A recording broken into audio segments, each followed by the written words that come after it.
Kai mes gimstam, mes nieko neatsinešam. Gimstam kaip tuščia lenta. Gyvenimas prieš akis. Ir kai išeinam, mes nieko ir neišsinešam. Vėlgi, tik tai savo būtį. Visi materialūs dalykai, pasiekimai. Viskas lieka čia.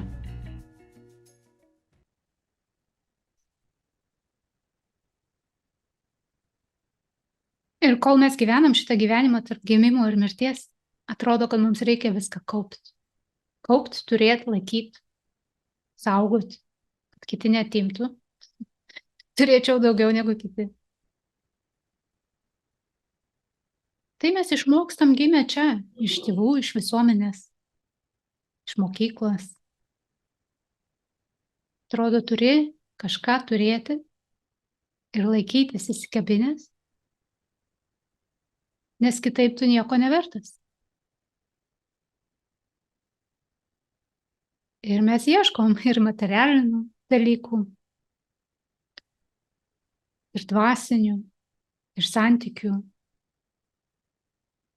ir išgyvenimų, kelionių, patyrimų, kad tik daugiau, kad tik kažką pamatyti, kad tik kažką tai gaut, kad tik kažką daugiau.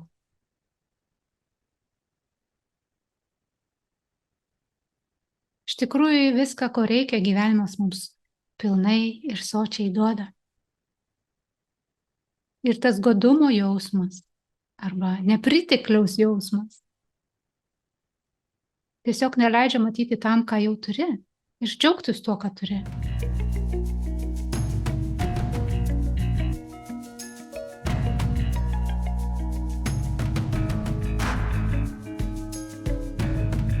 Labai dažnai tai būna žmonės, kurie neturėję.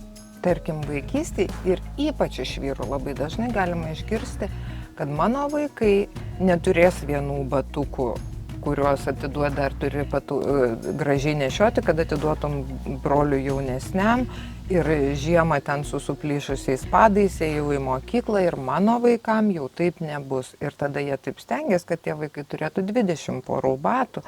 Jie tarsi įsikimba į tą troškimą ir į tą norą apsaugoti, kad tik netektų vaikam kentėti to skurdo nepritekliaus kažkokio. Ir tada labai stipriai nueinama į tą kitą pusę. Ir čia labai geras pratimas gali būti toksai, aišku, namie nepadarysi jo, bet vat, kabinete paduodu virvę, aš vieną galą laikau, tu laikai kitą. Ir aš tempiu, aš tavo tas troškimas tempiu, kiek tu išlaikysi, tu temki save, tu norigi visko, nori pinigų, daiktų, automobilių. Ir kažkurio momentu paleisk. Kartais taip ir nepaleidžia, bet tie, kurie susikaupia, pasiryžta ir paleidžia, nes jie įsikimba dažniausiai 2 rankom, paleidžia, sako, bet tai dabar mano rankos laisvos, man nebereik vargti kažkokio tai vargo dėl vieno troškimo.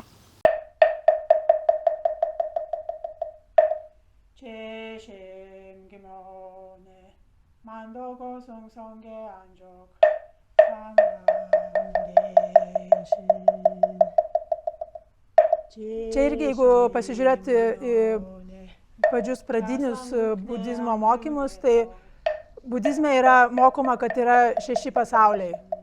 Tai ten žmonių pasaulis, gyvūnų pasaulis, čia detaliai gal nesakysiu, bet vienas iš tų pasaulių yra alkanų dvasių pasaulis. Ir jos iš tikrųjų pagal tą budizmo visą kosmologiją, iš tikrųjų ten ir pragaras yra alkanų dvasių pasaulis, yra ten visokių pusdievių ir dievų pasaulis. Tai mes tų pasaulių nematom, mes matom tik tai gyvūnų ir žmonių pasaulius, bet pagal budizmą tie pasauliai irgi šalia mūsų jie yra. Bet taip moko, kad jie yra ir mes galim ten gimti. Jeigu kažką tam labai blogai bus, tai gimsim kitam pasaulyje, nes tada blogai nukrisim arba į pragarą, arba ten alkanų dvasių. Tai čia toks yra labai toks pirminio budizmo tas mokymas, bet dažniau šitas mokymas apie tuos pasaulius perteikiamas kaip mūsų emocinės būsenos. Tai, pavyzdžiui, tos alkanos dvasios, jos kaip budizme, jos vaizduojamos, kaip jos turi labai didelį pilvą. Bet jų kaklas yra kaip adatos smaigalys. Tai labai sunku kažką įdėti, bet jos visada yra alkanos. Visą laiką tos alkanos dvasios, jos visada ištisai yra alkanos, kenčia didžiausią alkį, bet nieko negali praryti, nes neįmanoma tik gal vandenį kokį gali praryti. Tai tas prilyginama godumui. Tai yra mūsų žmoniška ta būsena, ta emocinė, kaip čia pasakyti, emocinė būsena, ta godumo būsena ir prilyginama alkanoms dvasioms. Ir jeigu mes pasižiūrėsime atvirai patys nuoširdžiai į save, kad ir kokį gyvenimą mes gyventume, vis tiek bus kažkoks tai momentas, kur mums vis negana. Kažkokio dalyko, yra gal kažkurie dalykai mums nerūpi. Bus ten žmonėms, kuriem nerūpi materialiniai dalykai. Tai tada bus ten, pavyzdžiui, rūpi kitų žmonių įvertinimas. Ir irgi čia yra lygiai toks pas godumas. Man reikia visą laiką, kad mane žmonės įvertintų. Ir noriu ir vis negana, ir dar. Ir jeigu negaunu, tai tada kančia. Tai tas godumas turi įvairių aspektų ir įvairių rūšių, labai daugybė rūšių to godumo yra, bet esmė yra, kad tu jo niekada nepasotini.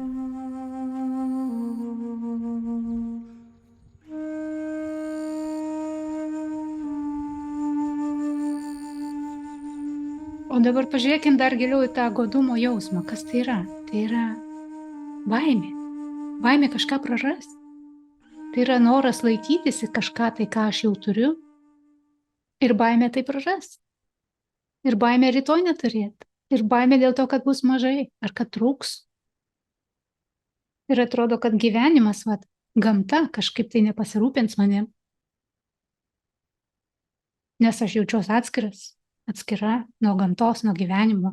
Ir čia mano darbas yra kažkiek savim pasirūpinti, nes gamta manim nepasirūpins. Ir jeigu norit, galit naudoti žodį Dievas. Dievas manim nepasirūpins. Gyvenimas manim nepasirūpins. Aš atskira. Bet ar tai tiesa? Ar gali būti kažkas atskiro nuo visumos? Ar gali būti kažkas atskiro, kad niekas to neįtakotų ir gyvena pats iš savęs? Mesgi priklausom ir nuo aplinkos, ir vieni nuo kitų. Ir tai, kas ateina laisvai, ir tai, kas išeina laisvai.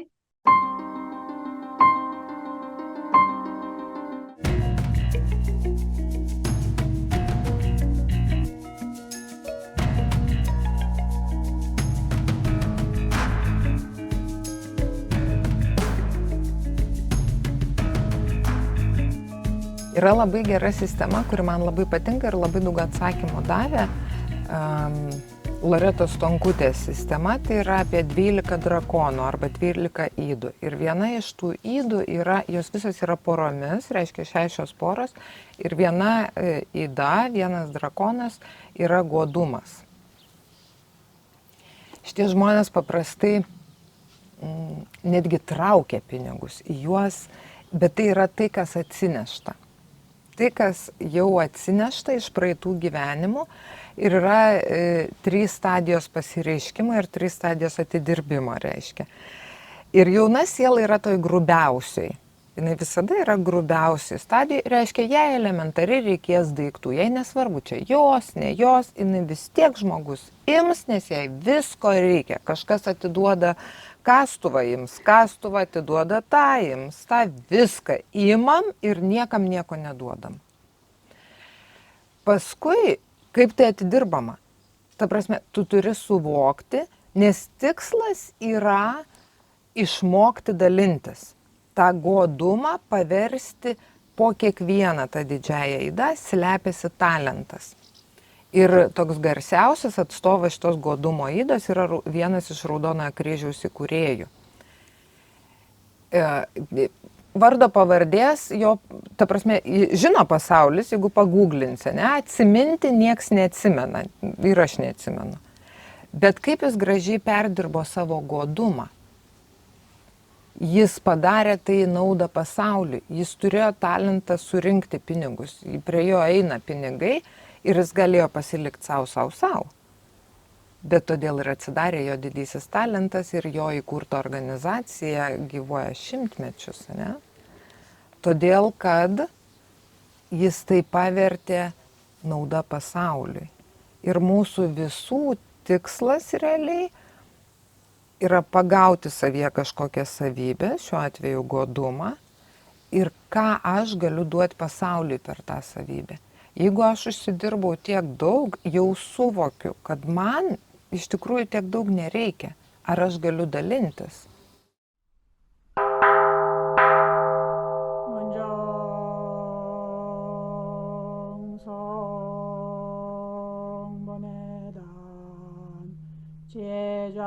Čia irgi prasideda nuo savistabos. Pirmiausia pastebėti. Nes dauguma problemų atsiranda, kad mes gyvenam automatiškai. Kai mes gyvenam automatiškai, kyla mintis, viskas, man reikia šitos mašinos ir viskas, ir aš dedu visas pastangas. Net nėra jokio analizės, nei pasižiūrėjimo į vidų, ar man to iš tikrųjų reikia. Tiesiog sustojimo, pasižiūrėjimo. Mes viską darom labai automatiškai. Tai pirmas žingsnis yra sustabdyti tą automatą.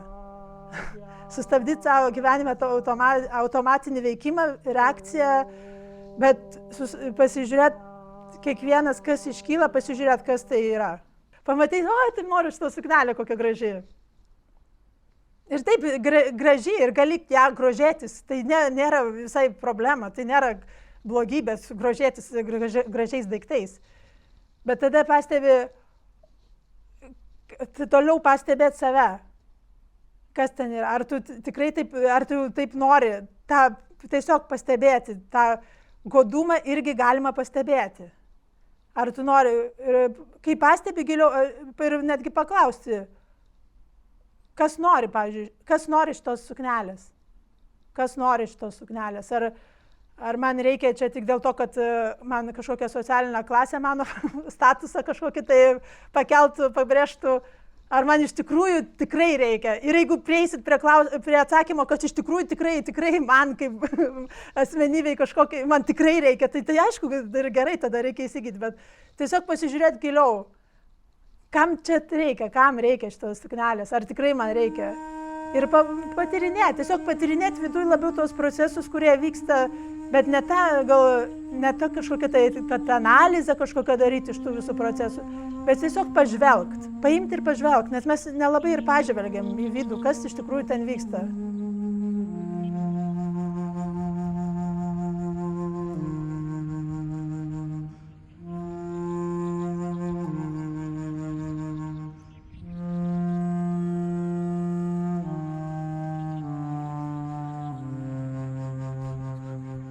O ką daryti, jeigu jaučiatės, kad turite tą godumo jausmą, nepritekliaus jausmą, įsikabinimo į kažką jausmą?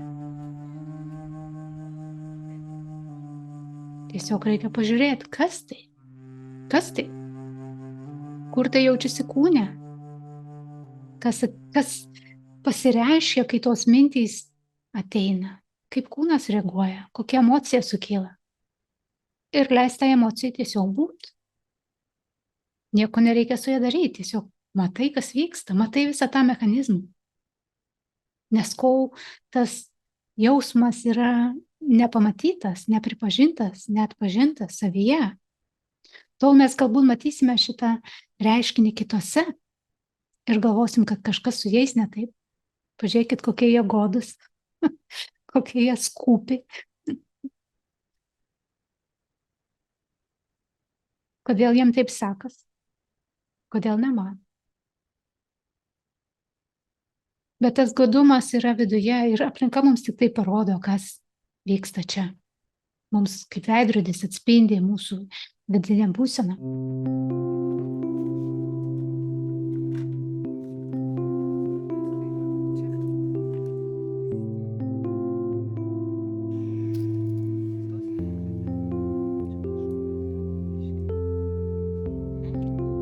Bet tada prieinam prie žmogaus per kažkur tai kitur, per kažkokią tai kitą kampą, per kitą pusę apie tai, kad gerai, tai tau dabar ko dar trūksta? Nieko, sako, nebetrūksta. Ar tu gali pasidalinti? O kas man iš to? Tau kaip ir nieko, bet visais laikais buvo 10 mokestis, ne? Tas aukoti. Reiškia, jeigu tu paaukosi, gali patikėti, kad tada pas tave ateis 10 kartų daugiau. O tikrai, o tas jau pabandyk tu. Iš tikrųjų, tą su klientais darau. Žiūrėk, tu pabandyk kokį pusę metų, kiekvieną mėnesį paaukoti. Susiras gal organizaciją kažkokią ar kažką tai ir paaukok. Ir stebėk savo pajamas. Ar tu gausi daugiau ar negausi daugiau. Paprastai visi sako, kad gauna. Toks labai įdomus momentas. Kaip? Taip, nes viskas yra energija.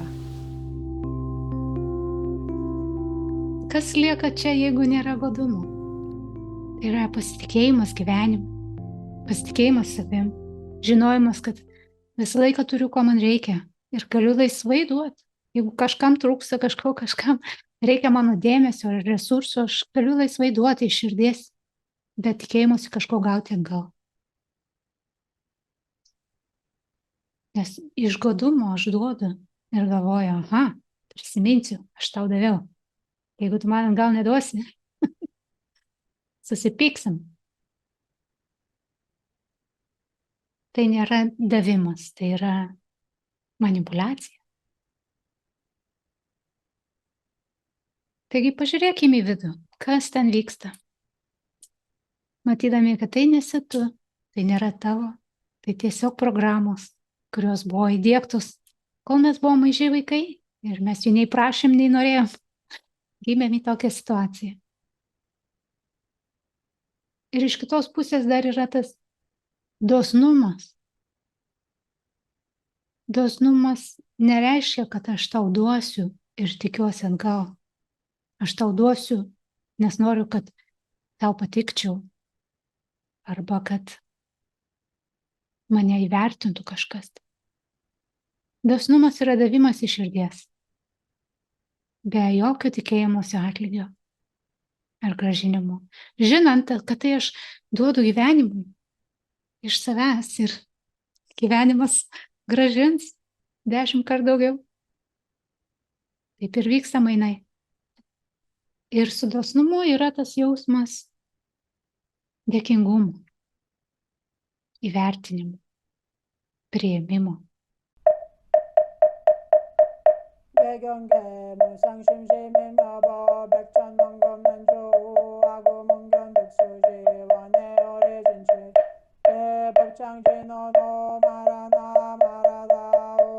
Kiekvienas žmogus turi labai skirtingą atsakymą, o dauguma žmonių iš tikrųjų iki galo ir nežino, kas ta laimė.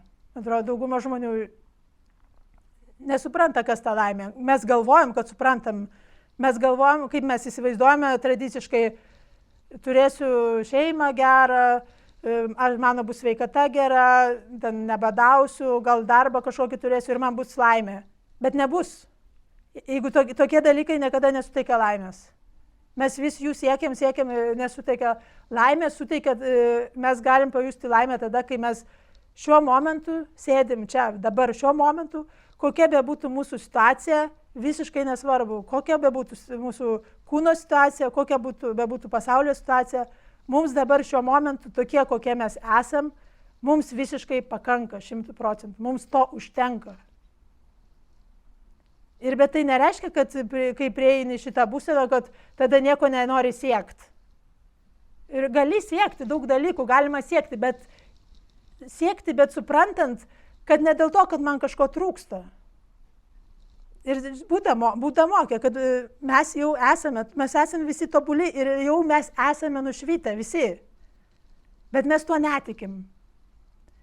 Tai ta laimė irgi tiesiog šiuo momentu sustoti ir šiuo momentu visko užtenka. Man šiuo momentu, kas yra blogai šiuo momentu? Net jeigu ir skauda, net jeigu aš ir alkanas, bet šiuo momentu įkvėpi, iškvėpi šiuo momentu. Tai yra laimė, kai yra pakanka šiuo momentu.